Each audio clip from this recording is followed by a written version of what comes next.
Siapa yang merasa aneh saya berpakaian seperti ini? Semua ya? Semua. Ini pakaian apa ini? Oh, pakaian dokter bedah ya. Saya memang baru melakukan operasi. Operasi zebra tapi. Ya, berkaitan dengan baju yang saya kenakan ini ada kaitannya dengan topik kita hari ini. Topik yang menarik karena saya tidak tahu seberapa banyak teman-teman di sini yang tahu umur Rumah Sakit Cipto Mangunkusumo itu berapa? Loh, kok tahu semua? Saya baru tahu tadi. 100 tahun, 1 abad.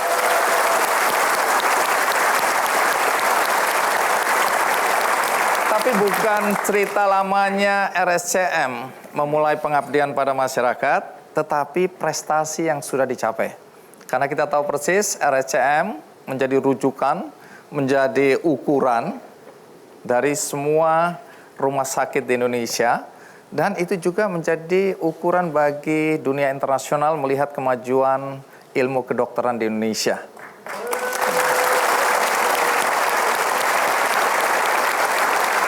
Pertanyaannya, siapa tamu kita yang pertama? Ternyata pasien saya, Profesor Damayanti. Iya, tunggu. Salaman dulu. Yang jadi pertanyaan, yang saya operasi tadi apanya? Yang dioperasi kayaknya rodanya ini deh. Iya. Tapi tunggu dulu, ini acting atau beneran sih ini? Ini pakai Robocop karena memang jatuh. Karena apa? Main basket atau apa? Enggak, karena ngurusin rare disease. Nah, saking semangatnya terjerembab. Jadi waktu pulang pakai koper 2, mikirnya nggak apa-apa. Masih jalan juga? Begitu sampai di Jakarta, difoto fraktur, barulah dioperasi. Ini dokter teledor ini namanya. Baik ya, demi untuk melayani masyarakat karena Anda adalah ahli penyakit langka ya, belakangan ini ya, terutama untuk anak-anak ya. Sebenarnya bukan penyakit langka itu karena saya ahlinya adalah kelainan metabolisme bawaan. Nah, kebetulan di RSCM saya bekerja dan saya adalah yang pertama kali dikirim ke luar negeri untuk belajar ini, dan saya kembali lagi ke Indonesia untuk kembangkan di RSCM. Wow. Iya. Tapi ngomong-ngomong, ini kupluknya keren banget ya. Saya kira dokter-dokter sekarang kupluknya itu-itu aja. Ternyata Pak Andi sekarang dokter beda. Dokter-dokter sekarang gaul. Jadi pakainya gini. Ya saya pakai lah. Nah, ini berkaitan dengan penyakit langka ya kan. Semakin banyak ditemukan penyakit yang kemudian oleh beberapa orang dikategorikan langka. Kalau kita bilang penyakit langka, itu kriterianya apa ya? Tiap negara punya batasan sendiri-sendiri tergantung fasilitas diagnostik. Kita mengambil batasan kalau jumlah pasiennya itu belum sampai 2.000, itu kita anggap penyakit langka. Kalau dari pengalaman Anda selama ini, berapa banyak penyakit langka yang sudah didiagnosis atau ditemukan paling tidak di RSCM atau di Indonesia? Sampai saat ini kita bisa mendiagnosis mungkin 100-an penyakit langka. Di Indonesia? Iya, betul. Yang paling banyak ini yang penyakit langka jenis apa atau yang macam apa? Saya tangani yang paling banyak itu adalah lysosomal storage disease. Jadi ada kelainan di mana tubuh tidak punya enzim sehingga makanan yang kita makan itu menumpuk ya. Nah, menumpuk dan menumpuknya di mana-mana. Bisa di muka, jadi mukanya kasar, bisa di tulang, bisa di hati, bisa di otak juga. Nah, itu yang terbanyak. Kenapa? Karena kita punya hubungan dengan National Taiwan University untuk diagnostik. Karena kita belum bisa mengerjakan. Nah, karena ada hubungan seperti itu, jadi kita bisa mendiagnosis pasien-pasien kita. Nah, kalau bilang penyakit langka di Indonesia yang betul-betul langka, artinya langka dalam konteks dunia. Iya. Ada nggak? Ada. Apa itu? Seperti Even Plus. Even Plus itu di dunia kita adalah kasus kelima. Ya. Kemudian glukosa galaktosa malabsorpsi. Ada obatnya, di dunia pasiennya hanya 200. Nah, kita bisa mendiagnosis di sini.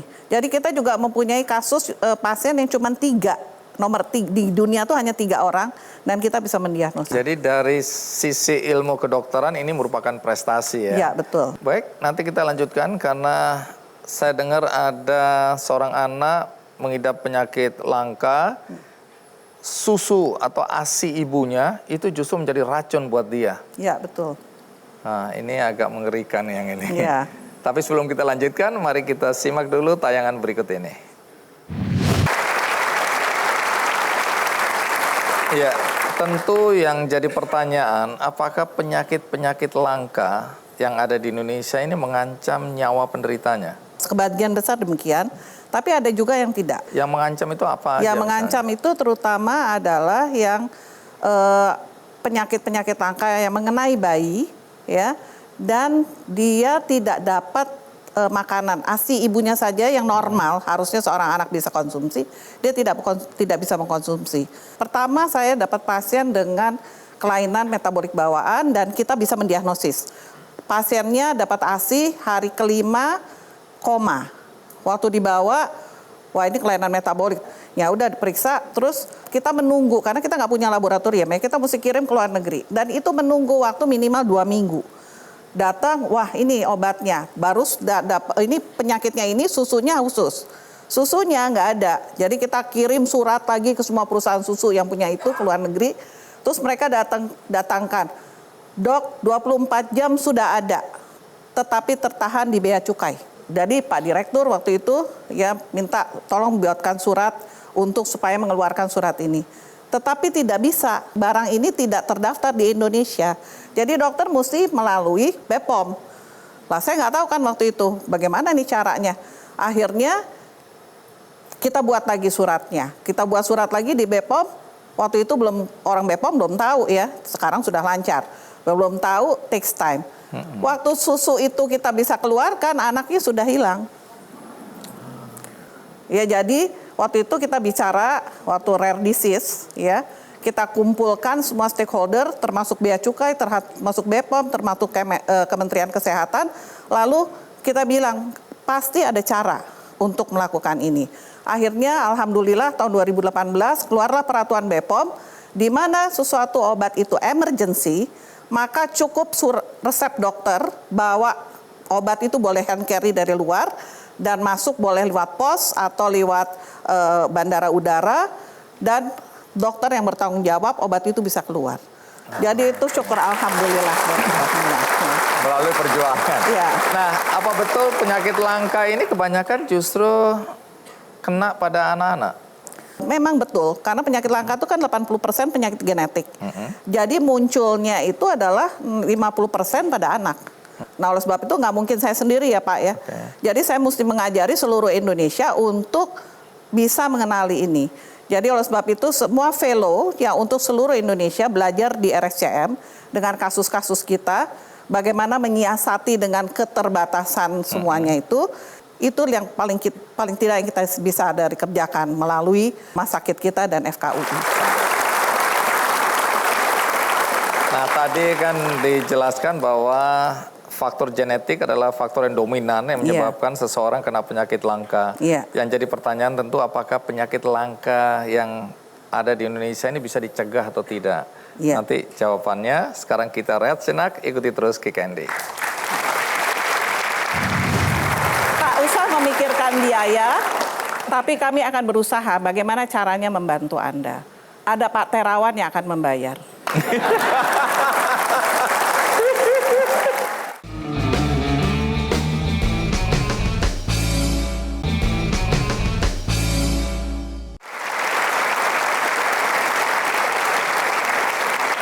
Ya, Prof. Selain pencegahan, tapi apakah penyakit-penyakit langka itu bisa diketahui oleh masyarakat awam sejak dini? Jadi biasanya kita sosialisasikannya itu adalah melalui yayasan. Jadi mereka punya cerita-cerita pasien dan termasuk fotonya pasien juga, lalu disebarluaskan. Nah dengan seperti itu banyak orang yang asalnya tidak tahu, itu kan sekarang eranya sosial media, jadi mereka menjadi tahu. Nah penyakit langka ini bisa disembuhkan nggak? Ada beberapa yang bisa disembuhkan. Contohnya adalah yang tadi dengan susu tadi. Kita di antara kita di sini ada pasien saya pertama kali PKU di Indonesia, fenilketonuria. Jadi anak itu tidak bisa memetabolisir fenilalanin. Jadi fenilalanin itu bagian dari protein. Oleh sebab itu dia harus memerlukan susu khusus. Nah, kebetulan dia lahir di Jepang. Jadi di situ anak-anak yang seperti ini ketahuan langsung melalui screening yang belum ada di Indonesia. Dan anaknya bisa tumbuh baik. Cuman begitu dia datang ke Indonesia, waktu itu umur 2 bulan, 3 bulan, ayahnya bilang, saya harus balik ke Indonesia. Kebetulan ayahnya diplomat. Balik ke Indonesia, terus saya bilang, Pak jangan pulang dulu. Nih saya nggak punya susu, saya nggak punya laboratorium. Jadi waktu itu saya bilang, waduh gimana nih, saya bikin kembali lagi, bikin email ke semua perusahaan, dan atau satu perusahaan di Jerman, dia bilang, dokter, ini selamat, ini pertama di Indonesia, kemudian kami akan kirim susu gratis selama 1 tahun. 1 kaleng susu itu harganya 700.000. Wow. Jadi bayangkan bahwa sebulan, dia bisa 7 juta, karena kita bisa menyelamatkannya, dia sekarang bisa 5 bahasa. Dan dia sudah mau masuk SMA. Ada dia duduk di antara kita. Umur berapa? Sekarang dia umurnya 14 tahun. Sasi mana? Mana Sasi? Wah. Waduh. Sasi. Di sini juga ada orang tua pasien yang katanya penyakit anaknya langka dan berhasil diatasi ya oleh RSCM, profesor dengan teman-teman. Nah ini namanya Gaucher disease. Nah ini penyakit apa ini? Gaucher itu adalah satu tadi penyakit yang saya bilang yang terbanyak di Indonesia sekarang adalah termasuk bagian dari kelainan sel di mana enzim di mana dia tidak bisa memetabolisir makanan yang kita makan menjadi energi atau menjadi pengganti sel tubuh kita. Akibatnya? Akibatnya dia akan menumpuk di hati. Hati, limpa itu makin lama makin besar. Terus juga menumpuk di tulang-tulang. Pasien-pasien seperti ini seringkali disangkanya ada kelainan hati, disangkanya ada kelainan darah, karena yang terjadi di tulang-tulangnya juga kena, akhirnya juga dia anemi terus, kekurangan darah, kekurangan HB, ya, hemoglobinnya kurang. Nah, jadi anak-anak yang seperti ini biasanya datangnya ke hematologi atau ke bagian gastroenterologi. Nah, nggak ketahuan penyakitnya. Padahal seharusnya kalau kita bisa temukan secepat mungkin, itu kita bisa berikan enzim replacement terapi. Terapi sulih enzim. Jadi enzim yang nggak ada tadi diganti, karena ini sudah ada. Ini adalah terapi yang pertama kali ditemukan oleh Profesor Brady dari Amerika. Dan sudah tahun 90-an. Kita tahun berapa nih? Sekarang tahun 2015 kita baru pertama kali bisa menyelamatkan pasien kita. Di RSCM? Di RSCM. Nah, ada Pak Dahlan Setiawan ya, orang tua dari Azam. Azam ini anak yang berhasil ditolong ya. Sekarang Azam umur berapa? Sekarang Azam udah usia 6 tahun 5 bulanan lah. Jadi waktu ketahuan kena penyakit langka itu umur berapa? Umur 3 tahun lah. Ya. Jadi selama 3 tahun itu apa yang terjadi pada Azam? Hatinya dan limpahnya besar. Jadi perutnya gelembung gitu? Iya. Dan sebelum dapat enzim waktu itu pipisnya berdarah karena ginjalnya terganggu. Kemudian dari mata waktu itu pernah berdarah ya dua-duanya itu. Ketahuan itu besarnya itu dari usia 7 bulan itu. Tapi mulai mengeras itu usia 1 tahun, itu udah keras tuh perutnya itu. Kendalanya itu banyak sekali, sesak napas, sembelit. Anda asalnya dari mana? Saya dari daerah Cianjur, Pak. Oke, jadi Azam ini lahir di Cianjur juga gitu, besar di Cianjur. Iya. Oh, jadi dibawa ke Jakarta untuk dibawa ke RSCM? Nah, saya masuk ke RSCM itu usia 2 tahunan lah. Bagaimana kondisi Azam sekarang? Alhamdulillah sehat, sekarang udah masuk sekolah. Wow. Udah. Tapi katanya masih tetap harus menjalani pengobatan ya? Iya, sekarang masih pengobatan terus 2 minggu sekali. Pengobatan anak saya itu sangat mahal sekali. Jadi 1 tahun bisa menghabiskan 6 miliar. Duitnya selama ini untuk pengobatan dapat ada yang itu yang membantu. Ada 2 orang yang sangat hebat di sini itu. Coba sebutkan aja orang hebat. Mbak Penny dari Yayasan MPS. Beliau sangat luar biasa, sangat mulia sekali. Beliau tidak menginginkan apa-apa, menyelamatkan anak bangsa Indonesia ini. Coba berdiri dong, Ketua Yayasan. Ya. Terima kasih. Kemudian Saya sangat bangga sekali kepada Bu Profesor. Oh, ada 2 tadi ya? Saya ada sama Ibu Profesor, bahkan saya sering ingat kalau ketika beliau sering bercerita ke saya akan bantu anak-anak Indonesia sampai darah penghabisan. Itu luar biasa bagi saya. Kembali ke Prof. Damayanti, ya. Azam ini harus terus terapi sulih enzim ya, sepanjang hidupnya atau ada batas waktu tertentu? sepanjang hidupnya. Penyakitnya penyakit genetik. Yang harus diterapi itu gennya. Dan persis tadi Pak Dahlan bilang, itu harganya sekitar 5 sampai 6 miliar setahun. Nah, kebetulan karena Penny ketua yayasan, adiknya itu juga menderita penyakit MPS 4 yang menggunakan terapi sulih enzim, dan dia adalah satu-satunya yang bisa membayar enzim replacement terapi. Dan kita waktu memulai ini, ayahnya datang ke saya orang Indonesia, saya ingin dikerjakan di Indonesia. Lalu saya menghadap waktu itu Dr. Heriawan menjadi direktur rumah sakit. Dok, ini adalah tantangan buat kita. Karena ini anak-anak kita, dan kalau kita bisa mengerjakan sendiri, kebanggaan Indonesia. Lalu kita buat sistem, dan inilah pertama kali dikerjakan. Dan waktu itu kebetulan perusahaan yang tempat dia beli enzim itu membuat video. Waktu video itu mereka bilang, loh ini kok yang terbaik dikerjakan di Asia. Karena tidak ada yang begitu lega artisnya, mulai dari masuk enzim tertata ya, terus masuk ke dalam farmasi, dibuat dengan benar dari farmasi, dikirim ke rumah sakit, baru diserahkan ke anak. Dan itu sistemnya, dan bagaimana kalau emergency kita punya ICU, dan itu yang sama dengan di Eropa. Terus mereka bilang, kita lihat di Malaysia, di mana-mana nggak kerjakan seperti ini, hanya di Indonesia yang kerjakan seperti ini. Nah setelah itu, ini yang setelah itunya. Setelah itu beberapa yayasan yang nirlaba, jadi contohnya ICAP, itu mendatangi kami. Berapa pasien yang bisa diberikan terapi enzim, pada saat itulah mulai kita mengerjakan dengan pasien-pasien yang tidak mampu. Jadi dapat bantuan. Termasuk adalah bapaknya Azam, yang ayahnya kebetulan marbot masjid ya Pak ya.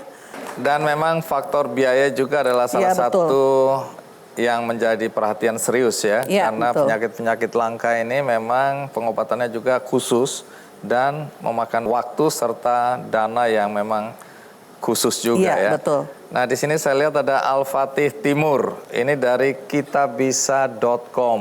Ya.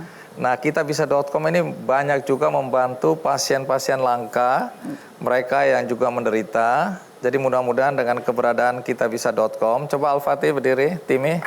Ya. Dengan adanya kitabisa.com, mudah-mudahan banyak anak-anak Indonesia yang membutuhkan bantuan, mendapat bantuan melalui kitabisa.com. Kita berikan applause untuk Timi dan teman-teman. Thank you. Baik, terakhir ada pendapat atau ada nasihat yang Anda mau sampaikan kepada siapapun yang menonton acara ini? Ya, mungkin saya ingin bicara bahwa semua anak itu punya hak hidup yang sama, termasuk anak-anak dengan penyakit langka. Ya, jadi kalau Anda punya anak seperti itu, bawalah ke kami ke RSCM, karena kami punya pusat pelayanan penyakit langka yang sudah diresmikan oleh Ibu sekarang mantan Menteri Kesehatan, ya, di RSCM. Tak usah memikirkan biaya, tapi kami akan berusaha bagaimana caranya membantu Anda. Ada Pak Terawan yang akan membayar.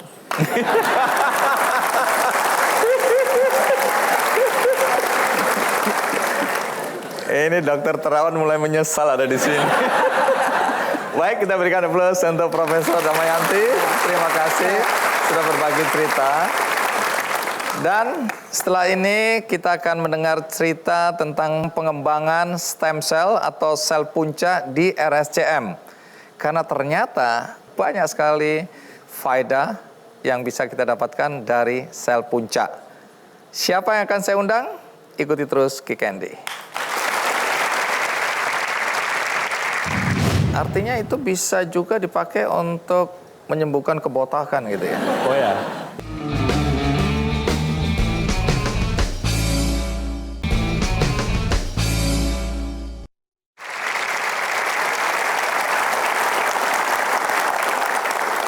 Berikutnya cerita tentang stem cell atau sel punca. Banyak orang menganggap bahwa ini alternatif untuk membuat kita awet muda, segar. Tetapi apa kegunaan utama dari sel punca ini? Mari kita sambut Profesor Ismail. Profesor Ismail, terima kasih sudah hadir di acara KKND. Silakan duduk. Terima kasih sekali lagi sudah hadir di acara KKND. Anda dokter apa? Spesialis ortopedi dan traumatologi. Ada kaitannya dengan sel punca ya? Ya, salah satu aspek atau aplikasi dari sel punca itu pada ortopedi, pada tulang dan sendi. Nah, sebagai dokter spesialis ortopedi dan traumatologi, Iya. ya. Jadi penyakit apa yang Anda tangani persisnya nih? Jadi ortopedi itu adalah suatu ilmu yang mempelajari mengenai tulang dan sendi, ekstremitas ataupun tulang belakang. Kalau traumatologi? Maksudnya traumatologi ini adalah trauma dari muskuloskeletal, bukan trauma psikis atau trauma yang lainnya. Oh. Hanya masalah traumanya muskuloskeletal. Soalnya saya udah trauma lihat Anda ini. Nah, saya dengar belakangan Anda dan kolega Anda di RSCM katanya mengembangkan sel punca ya, atau stem cell. Apa yang dilakukan di RSCM ini untuk pengembangan sel punca ini? Kami menyiapkan kebutuhan sel punca. Utamanya penyakit-penyakit yang mana dengan pengobatan konvensional itu hasilnya belum memuaskan. Ya, atau Tunggu, mungkin sebagian dari yang hadir di sini dan di rumah, ini ngomongin apa sih sel punca ini? itu adalah nenek moyangnya sel. Jadi sel itu juga punya nenek moyang. Oh, tua sekali dia ya. Jadi punca, jadi atau induk. Jadi sel ini mampu memperbaharui dirinya sendiri, juga mampu memperbanyak dirinya, terus juga mampu berdiferensiasi. Diferensiasi itu maksudnya dia berubah menjadi sel matang. Jadi kalau misalkan dia ditaruh di tulang menjadi sel tulang, kalau ditaruh di jantung menjadi sel jantung, kalau ditaruh di saraf menjadi sel saraf, dan sebagainya. Nanti Anda jelaskan lebih populer lah ya, supaya kami semua paham, maksudnya saya paham ya. Karena dari tadi sel punca ini bentuknya kayak apa dan itu. Nanti Anda jelaskan, tapi sekarang ini kita simak dulu tayangan berikut ini. Prof. Ismail, pernah ada teman saya, waktu anaknya lahir, terus dia bawa tali pusar anaknya ke Singapura. Saya tanya untuk apa? Disimpan ini nanti bisa jadi sel punca atau stem cell untuk kalau dia sakit, nanti anaknya sakit, itu diambil untuk pengobatan dia. Itu seperti itu maksudnya? Jadi itu suatu bank, tapi cuma dia menyimpannya dalam suatu darah tali pusat. Jadi darah tali pusatnya diambil, kemudian disimpan, nanti kalau ada yang memerlukan, nanti baru diproses menjadi sel punca. Dan itu berbeda dengan yang kami kembangkan di RSCM. Kalau kita juga selain punya laboratorium pengolahan, kita juga punya bank sel punca itu. Cuma yang membedakan adalah kalau kami itu memproses terlebih dulu, jadi tali pusatnya, bukan darahnya, tapi tali pusatnya. Jadi tali pusatnya itu diolah menjadi sel punca, baru disimpan dalam suatu cryopreservation. Minus 196 yang tadi derajat. Itu kita lihat tadi. Ya, yang tadi yang ada saljunya. Oh, artinya sekarang kalau misalnya ada yang melahirkan, terus tali pusatnya itu bisa dikirim ke RSCM untuk disimpan. Ya, kita punya bank. Jadi kita simpan. Jadi kalau ada yang membutuhkan.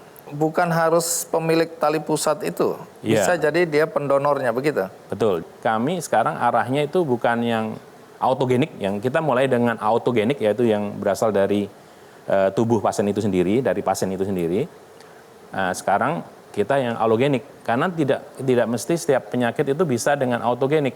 Misalkan penyakitnya sudah berat atau gravely ill, misalkan sudah luka bakar berat, masa kita mau ambil juga sel-sel dari tubuh dia gitu ya? Misalkan dari jaringannya, yang jaringan sudah tulang, rusak gitu ya? Ya, atau dari lemak, kan biasanya sumbernya itu dari darah perifer, dari lemak, dari bone marrow, sumsum tulang.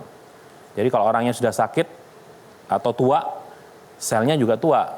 Jadi haruslah diberikan solusi yang lain. Oleh karena itu kita mengembangkan yang dari tali pusat itu. Nah sekarang pertanyaannya sederhana. Apa sih pentingnya sel punca ini bagi manusia? Kita gampangannya itu kita tujukan untuk 5R. Apa Satu itu? R pertama adalah regenerasi, restorasi, reparasi, kemudian rekonstruksi, dan yang tadi mungkin yang Bang Andi sampaikan yaitu untuk rejuvenation.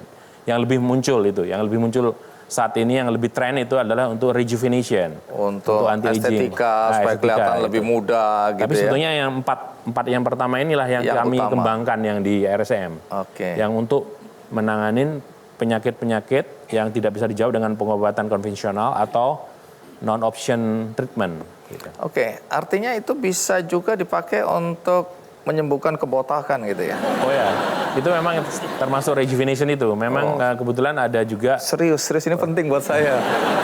Yang lain tadi nggak penting sama sekali. Ya, memang ada proyek kami yang meneliti mengenai itu untuk alopecia. Nanti tolong diatur tumbuhnya kribo juga begitu bisa ya. Oke, menarik sekali. Nah, nanti coba jelaskan soal apakah benar ya soal sel punca atau stem cell ini bermanfaat sekali untuk membuat orang menjadi lebih muda. Ya, trennya kemana? Walaupun tadi diteliti juga nggak di RSCM? Tidak yang utama yang 4 ini ya. Iya. Baik, nanti ceritakan. Iya. Sekarang kita rehat senak, saya akan segera kembali. Kalau saya terus di terapi stem cell atau sel punca, saya nggak mati-mati dong. Ya, tapi itu namanya melawan sunatullah itu ya kira.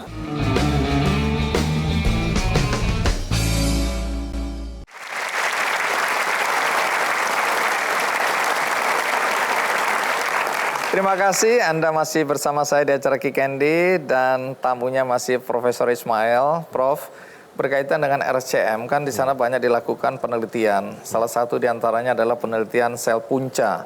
Dan saya dengar RSCM merupakan rumah sakit pertama yang melakukan terapi sel punca. Dimulai tahun 2006, waktu itu Menteri Kesehatannya Dr. Siti Fadilah Supari menunjuk RSCM sebagai rumah sakit untuk meneliti, mengembangkan, dan pelayanan sel punca. Nah, kalau boleh tahu nih, sampai saat ini udah berapa banyak pasien yang mendapatkan terapi sel punca di RSCM? 288 pasien. Nah, ini dalam kasus apa aja ini ya? Jadi memang kebanyakan pada tulang dan sendi. Selebihnya itu untuk penyakit jantung, ya, jantung koroner, ya, infak miokard, kemudian penyakit stroke, diabetes mellitus, glaukoma yang penurunan penglihatan karena glaukoma, kemudian luka bakar. Jadi itu bisa diatasi dengan terapi sel punca ya? Ya, jadi misalkan penglihatannya menurun karena tekanan yang tinggi dari glaukoma itu, ya tentunya pengobatan standar juga dikerjakan, ditambah dengan sel punca supaya tadi untuk 5R, untuk meregenerasi sel-sel yang rusak. Ya, sel yang rusak. Nah, kalau bicara sel punca atau stem cell tadi ya, yang saya sampaikan bahwa banyak orang sekarang yang jadi isu di masyarakat adalah memanfaatkan untuk supaya jadi muda kembali. Itu seberapa benarnya informasi itu? Itu kami juga sudah mengerjakan, tapi pada level ini binatang. Jadi studi binatang kita kerjakan kan. Kita kalau di stem cell itu kita nggak ujuk-ujuk langsung menterapi pasien tersebut, tapi kita punya studi literatur, kemudian studi in vitro pada laboratorium, kemudian studi pada hewan, kemudian studi translasional. Tapi dengan penjelasan Profesor Ismail tadi, kalau saya orang awam, kalau saya terus di terapi stem cell atau sel punca, saya nggak mati-mati dong. Ya, tapi itu namanya melawan sunatullah itu ya. Baik. Kebetulan di sini ada Menteri Kesehatan, Dr. Terawan. Dan yang luar biasa juga ada Menteri Kesehatan periode 2014-2019, Profesor Nila Muluk, beserta Pak Muluk ya. Nah, Dr. Terawan, tahun ini kan RSCM memasuki usia yang ke-100, artinya 1 abad ini. Ya. Dan sejauh ini RSCM menjadi barometer, menjadi ukuran dari perkembangan ilmu kedokteran di Indonesia. Jadi dunia juga melihat apa yang terjadi di RSCM, dianggap itulah ukuran tertinggi dari prestasi ilmu kedokteran Indonesia. Kalau di mata Anda ini, peran dan fungsi RSCM itu bagi masyarakat di Indonesia seperti apa sih? Ya, RSCM selama 100 tahun ini berkiprah, itu memang memberikan keteladanan di dalam pelayanan dan terdepan di dalam hasil-hasil apa yang dia layani. Saya melihat sangat luar biasa dan kita berharap 100 tahun ini menjadi tonggak bagi RSCM terus maju ke depan dan tidak lupa terus melayani dengan hati, dan saya yakin RSCM akan terus menjadi rumah sakit yang patut diteladani dan menjadi rumah sakit ke depan. Nah, menarik ini, saya lihat ada fenomena yang positif di mana rumah sakit bersaing untuk melakukan riset, menemukan prestasi-prestasi di dalam bidang ilmu kedokteran, ya, berlomba-lomba. Nah, kalau Anda melihatnya dalam konteks persaingan yang sehat itu dan peran pemerintah untuk bisa mendorong agar prestasi-prestasi itu bisa dicapai selain oleh RSCM tapi juga oleh rumah sakit di Indonesia. Ya, pemerintah akan mendorong untuk rumah sakit itu kan punya big data yang besar. Dari big data itu sendiri kan kita bisa melakukan riset. Namanya riset by services juga bisa dilakukan. Atau kalau mau ilmu-ilmu dasar, ya bisa dimulai seperti apa yang dikemukakan oleh Profesor Ismail tadi. Kita bisa melihat bagaimana beliau mencoba dari mulai binatang dan sebagainya, yang akhirnya terus masuk ke manusia secara berjenjang dan melalui bioetikal yang baik. Dan itulah yang harus dikerjakan, karena kalau tidak mau riset ya jangan jadi leader. Kalau mau jadi leader harus riset.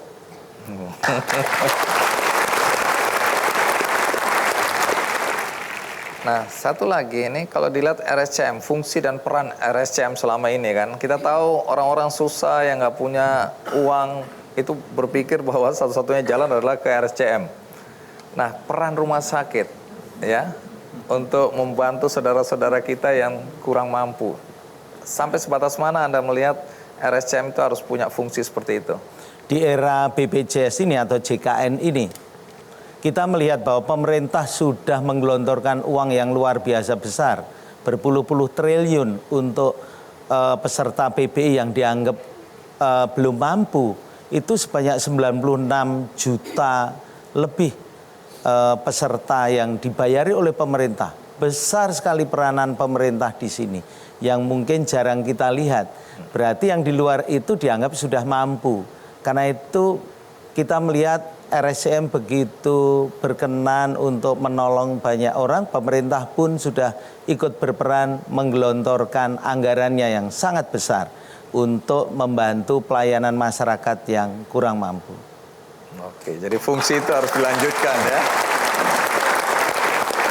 Nah, sebagai Menteri Kesehatan, apa yang menjadi perhatian utama Anda sekarang ini untuk menjadi perhatian kita semua untuk diselesaikan atau diatasi? Sesuai dengan visi Bapak Presiden dan Wakil Presiden. Visinya sekarang kalau di bidang kesehatan adalah terutama pertama mengentaskan untuk stunting, menjaga supaya jangan kasus stunting itu bisa diturunkan kembali, makin turun di bawah standar WHO. Kemudian yang kedua masalah pelayanan di BPJS mengenai tata kelola, mengenai apapun yang mengenai defisit BPJS ini sekarang ini yang menjadi ya seksis news lah. Ya kemudian mengenai isu harga obat dan juga mengenai alat kesehatan yang belum terpakai secara maksimal di negara kita sendiri. Yang tentunya inilah yang harus didorong sesuai dengan visi dan misi Bapak Presiden untuk menciptakan sumber daya manusia yang unggul di tahun 2045 bisa tercapai dengan baik. Baik. Pertanyaan terakhir. Jadi mumpung ini ya, mumpung 1 abad RSCM. Ya. Kebetulan banyak pimpinan RSCM yang hadir di acara KKND hari ini. Nah, apa pesan Anda untuk teman-teman di RSCM? Ya, saya berharap terus melayani dan kita akan terus menjadi dokter yang siap melayani kapanpun, dimanapun, dan terutama menghadapi pasien-pasien kalau tadi disebut yang penyakit langka, sekarang kemudian kita membuat inovasi-inovasi dengan stem cell dan sebagainya. Itu harus terus digerakkan dan terus harus dipacu sehingga kita betul-betul menjadi RSCM ini menjadi rumah sakit yang leader dan patut untuk diteladani oleh semua rumah sakit di Indonesia. Baik, terima kasih. Kembali ke Prof. Ismail. Sel punca ini ada risikonya nggak ya? Ya, ada. Risikonya apa? Jadi memang ada laporan sebetulnya itu di publikasi ya. Ya. Jadi yang unproven, yang disebut dengan unproven treatment. Jadi yang kebanyakan memang yang dikerjakan di klinik-klinik. Jadi ternyata dari laporan-laporannya itu mulai dari yang menyebabkan stroke. Ya. Jadi karena diberikan secara intravena, nah, maka dia menyebabkan trombosis, jadi kebuntu pembuluh darahnya, menyebabkan stroke atau menyebabkan serangan jantung. Artinya kalau dilakukan dengan cara yang salah, Ya. maka itu berisiko ya. Ya, Apa yang dilakukan RSCM ke depan untuk mengembangkan sel punca ini? alhamdulillah kita akan mendapatkan percayaan dari Kementerian Kesehatan dan juga dari Kementerian Ristek dan Teknologi. Kita mendapatkan hibah inovasi perguruan tinggi untuk menjadi pusat produksi sel punca dan metabolit nasional. Jadi kita tetap melakukan penelitian-penelitian, jadi kita sudah punya petakan yang disebut dengan prioritas riset nasional untuk sel punca, jadi sel punca dan rekayasa jaringan. Dan alhamdulillah kami sebetulnya sudah menelurkan ini pedoman pelayanan terstandar. Baik. Terima kasih, Prof. Ismail. Ya. Ada kabar gembira karena RSCM saat ini menggunakan terapi robotik untuk prostat. Apakah ini kemudian bisa menyelesaikan atau mengatasi kanker prostat? Ini yang jadi pertanyaan kita. Nanti saya akan undang ahlinya. Siapa dia? Ikuti terus KKND. Supaya keren Mona Lisa. Nanti misalnya orang takut, saya takut dok, saya takut. Tenang aja, Mona Lisa akan datang.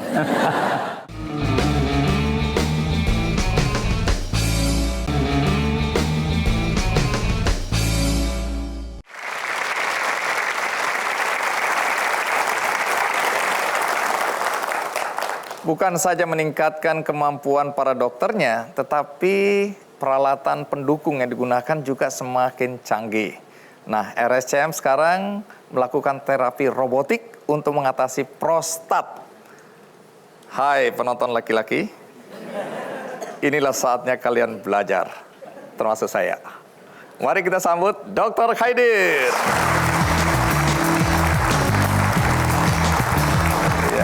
Dr. Khaidir, terima kasih sudah hadir di acara KKND. Silakan duduk. Kalau Anda dokter spesialis apa? Dokter spesialis urologi. Apakah urusan prostat termasuk keahlian Anda? Betul sekali. Urusan prostat, urologi itu mencakup organ-organ ginjal, kandung kemih, kemudian prostat, penis, dan juga testis. Wah, saya berharap tidak ketemu Anda ini. Mudah-mudahan tidak. Mengerikan. Mengapa Anda tertarik pada bidang ini? Saya melihat jenis-jenis spesialisasi yang paling cocok untuk saya adalah yang bedah. Kenapa begitu? Entah kenapa sejak mahasiswa saya senang memang misalnya melakukan sunatan massal dan sebagainya. Ini alasan yang baru pertama kali saya tahu ini. Saya masuk urologi karena saya waktu dulu sering melakukan sunatan massal. Nah, kalau saya lihat ini, penderita kanker prostat di dunia itu terbilang cukup tinggi ya. Ini data WHO Betul. tahun 2018 ini, saya kutip nih. Ya. Jadi yang pertama itu adalah yang tertinggi nih, kanker paru-paru dan kanker payudara. Ini di Betul. dunia ini. Nomor 1, pasien tertinggi adalah penderita kanker paru-paru dan kanker payudara. Di Indonesia pun begitu. Oh, di Indonesia juga? Itu. Jadi masih valid ini ya. Betul. Juara kedua adalah kanker usus. Di dunia mungkin. Kemudian kanker prostat. Betul. Dan kanker perut, Mungkin. kanker hati juga ya. Nah, kalau di Indonesia sendiri posisinya bagaimana itu? Kanker laki-laki nih. Yang paling tinggi laki-laki kena kanker apa? Untuk laki-laki yang paling tinggi tetap masih kanker paru-paru. Paru-paru. Yang Yang kedua? kedua adalah kanker hati. Iya. Dan kemudian yang ketiga baru datang kanker prostat. Oh, Tapi ini semua adalah estimasi ya. Jadi masih ini- berdasarkan perkiraan dan itu adalah datanya dari WHO. WHO. Sorry, prostat itu artinya memang khusus laki-laki ya? Nggak ada perempuan kena prostat ya? Betul. Prostat itu kelenjar yang khas laki-laki. Oke, sampai di situ dulu. Karena ini penting buat laki-laki. Yang perempuan silakan keluar. Baik, sebelum kita lanjutkan, ikuti dulu tayangan berikut ini. Dokter Khaidir, jadi apa penyebab utama penyakit kanker prostat ini? Penyebab utamanya sebenarnya tidak juga diketahui dengan pasti. Apa yang paling Misalnya salah sering satunya diet. Diet? Diet misalnya tinggi lemak hewani, salah satunya yang tentu yang berlangsung sepanjang hidup manusia Contoh tersebut. nyatanya apa itu? Seperti kita ketahui di dunia barat itu, terutama di negeri-negeri yang tinggi konsumsi dagingnya, maka angka kejadian kanker prostatnya juga sangat tinggi. Ini mulai takut kita makan terlalu banyak daging ini ya. Ya. Tapi itu salah satu faktor yang dikatakan merupakan penyebab. Penyebab lain tentu secara genetik juga ada Genetik juga. faktor-faktor di mana tumor supresor gennya yang terjadi mutasi sehingga dia tidak bisa menekan pertumbuhan kanker prostat atau sel-sel atau gen-gen yang menumbuhkan sel-sel kanker tersebut di dalam prostat. Nah, ini untuk pengetahuan kami semua di sini nih, Dok. Tanda-tandanya apa ini kalau kita kena kanker prostat? Pada stadium awal agak sulit untuk menentukan tanda dan seringkali bisa didapatkan melalui medical check up. Biasanya nomor satu adalah kalau ada keluhan berkemih. Itu bisa merupakan salah satu tanda di mana kita juga cenderung akan melakukan screening untuk kemungkinan adanya kanker prostat. Nah, sekarang kabarnya RSCM menggunakan terapi robotik. Tapi tunggu dulu, namanya apa? Mona Lisa. Nah, ya betul. Siapa yang kasih nama itu, Dok? Yang kasih nama tentu perusahaannya. Oh, perusahaannya. Saya kira dokter-dokter bersepakat kita namakan apa ini supaya keren, Mona Lisa. Nanti misalnya orang takut, saya takut Dok, saya takut. Tenang aja, Mona Lisa akan datang. Iya. Bukan itu maksudnya ya? Bukan. Oh, oke. Sebenarnya ini bukan apa ini? Bukan Robot? terapi robotik. Oh, apa itu? Melakukan diagnosis yang lebih tepat. Diagnosis secara lebih akurat. Lebih akurat menggunakan teknologi robotik ini untuk melakukan biopsi. Oh, biopsi. Biopsi pada diambil prostat. sampelnya gitu ya. Betul sekali. Sel yang diambil. Emang kalau manual atau yang konvensional apa bedanya dengan yang robotik ini? Dengan manual maka kita hanya melakukan berdasarkan guiding gambaran ultrasonografi. Iya. Ya, kita melakukan transrektal ultrasonografi dan kemudian kita melihat daerah prostat. Nah, di regio prostat tersebut pada teknik ultrasonografi nggak akurat. Belum ada yang bisa menentukan bahwa di sinilah letak kanker prostatnya atau di jadi sini. bisa aja sampel yang diambil tidak pada posisi yang tepat, Betul sehingga sekali, gitu. begitu dicek, oh Anda aman nggak kena kanker, padahal salah ambil Betul. sampelnya. Dengan teknologi robotik ini maka kita melakukan dual imaging, yang satu MRI. Jadi sebelum dilakukan biopsi dilakukan MRI dulu untuk di mana pada MRI tersebut sekarang kita sudah bisa melakukan pendugaan dan penggambaran dan melokalisasi daerah-daerah yang kemungkinan ada sel-sel kanker Sel prostatnya. Dan kemudian pada saat dilakukan biopsi tersebut, maka gambaran MRI dan gambaran USG pada waktu kita lakukan biopsi itu dilakukan merge, disatukan melalui suatu sistem yang disebut Mona Lisa tadi, dan kemudian dijadiin satu, dan pada saat kita melakukan biopsi, si robot akan menginkorporasi gambar tersebut dan mengarahkan jarum biopsi kita Sehingga ke lebih daerah akurat. tersebut. Nah, pertanyaannya apakah prostat itu bisa disembuhkan? Prostat itu bisa dicegah? Dan katanya ini beredar isu di masyarakat, kalau kita melakukan hubungan seks yang sesering-seringnya, maka kita tidak akan kena kanker prostat. Apakah itu betul? Nanti dijawab, ikuti terus Kick Andy.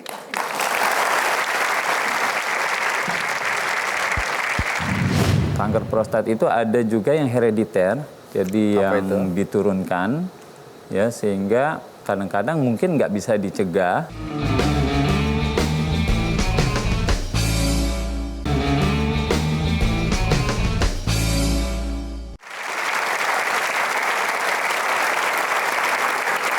Iya, Dokter Kaider, ini mungkin pertanyaan agak bodoh juga. Apakah prostat bisa menimbulkan kematian atau menyebabkan kematian?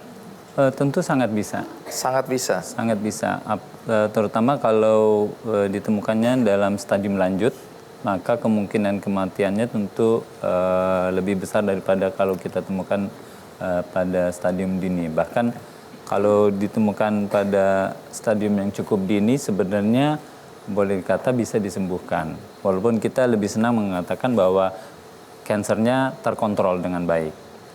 Nah, ini informasi yang tadi saya sebutkan. Ini menarik sekali, ditunggu-tunggu oleh para pria yang ada di sini. Apakah benar kalau kita sering-sering melakukan hubungan seks, itu menyebabkan kita terhindar dari kanker prostat? Saya pernah baca penelitian, ada yang melakukan seperti itu, tapi penelitiannya itu retrospektif, artinya melihat ke belakang. Jadi apa yang sudah terjadi, melihat pasien-pasien yang terkena kanker prostat dan yang tidak terkena kanker prostat, kemudian dibandingkan. Tapi belum ada penelitian lain yang bisa mengkonfirmasi hal tersebut. Suatu penelitian itu atau bukti ilmiah itu seharusnya mendapatkan konfirmasi dari penelitian-penelitian lain, baru kita bisa mengatakan, oh ya ini suatu yang benar. Untuk para pria, lelaki yang ada di sini, apa nasihat Anda untuk mereka menjaga diri agar tidak terkena kanker prostat? Salah satunya adalah lifestyle, ya, lifestyle modification, di mana akhir-akhir ini kan kita banyak sekali